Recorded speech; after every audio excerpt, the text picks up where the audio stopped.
Yangangni olib kelgandan keyin birinchi kechasi degan. Tashqaridan mushuk ushlab kelib degan. Yangangni oldida kimdir meni gapimni qilmasa, kimdir menga baqirsa, kimdir meni hurmat qilmasa, ana shu mushukka o'xshab boshini sapchada uzib tashlayman degan ekan. Mushukning boshini uzib xotin oldiga tashlagan. Xotin chichib qolgan ekan. Qo'rqib qolganda.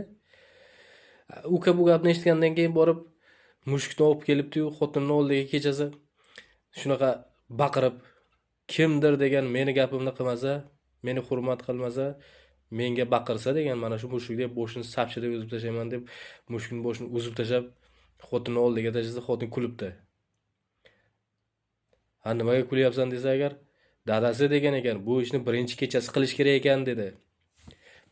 Birinchi kechasi qilish kerak edi deyapti. Endi o'zi sigir so'ysangiz ham farqi yo'q deyapti, foydasi yo'q deyapti. Tushundingizlarmi? Yigit